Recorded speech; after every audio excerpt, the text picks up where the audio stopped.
আজ আমি নিয়ে চলে এসেছি ভেটকি মাছের কাঁটা চচ্চড়ি।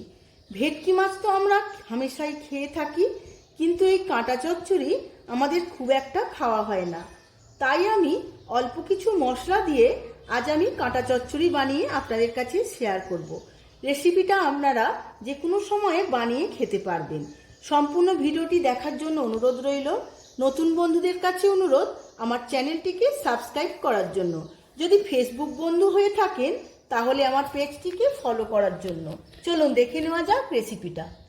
ভেটকি মাছের কাঁটা চচ্চড়ি বানানোর জন্য এখানে আমি 700 গ্রাম ভেটকি মাছের কাঁটা নিয়ে নিয়েছিলাম, ভালো করে ধুয়ে নিয়েছি। এখন আমি এটা ম্যারিনেট করব। তার জন্য দিয়ে দিয়েছি অল্প নুন, দিয়ে দিয়েছি অল্প হলুদ, আর দিয়ে দেব অল্প একটু সর্ষের তেল। ভাজার সময় ফেটে গায়ে না পড়ে তার জন্য সর্ষের তেলটা আমি দিয়েছি। ভালোভাবে মাখিয়ে নেব।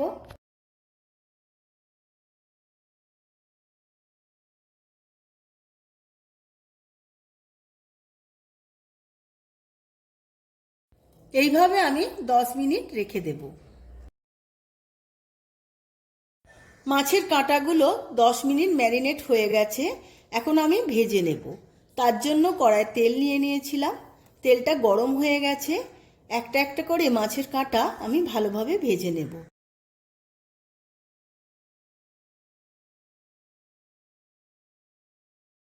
একদিকটা ভাজা হয়ে গেছে, এবার আমি মাছের কাঁটাগুলো উল্টে নেব।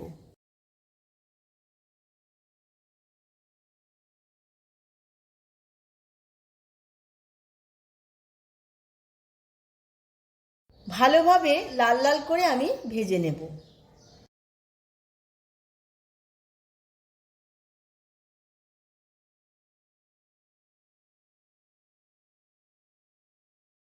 মাছের কাঁটাগুলো ভালোভাবে ভাজা হয়ে গেছে, এবার আমি তুলে নেব।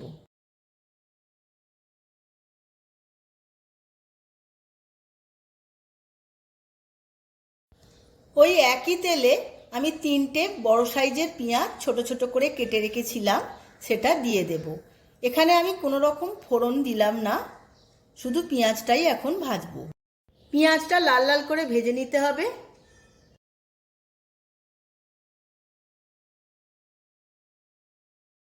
পেঁয়াজটা লাল লাল করে ভাজা হয়ে গেছে। আমি একটা টমেটো আগে থেকেই কেটে রেখেছিলাম, সেটা দিয়ে দিলাম। টমেটোটাও পেঁয়াজের সাথে ভালোভাবে ভেজে নেব। এখন আমি এর মধ্যে 2 চামচ আদা রসুন বাটা দিয়ে দিলাম।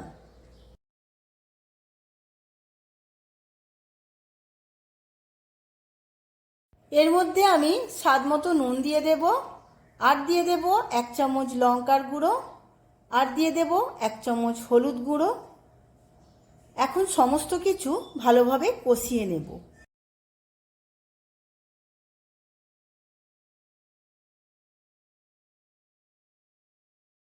স্বাদের ব্যালেন্সের জন্য অল্প একটু চিনি দিয়ে দেব, আর যতক্ষণ না তেল ছাড়ছে ততক্ষণ আমি কষিয়ে নেব।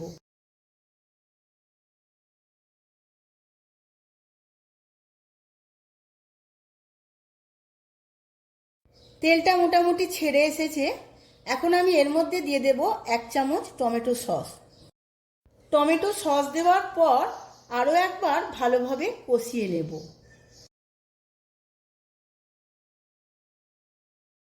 মশলাটা খুব ভালো করে কষানো হয়ে গেছে। এখন আমি দিয়ে দেব এর মধ্যে অল্প একটু জল।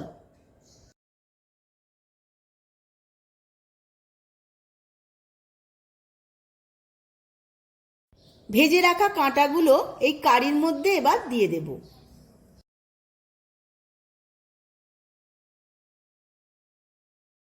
মাছের কাঁটাগুলো দিয়ে দেবার পর সমস্ত কিছু গ্রেভির সাথে একবার ভালোভাবে মিশিয়ে নেব।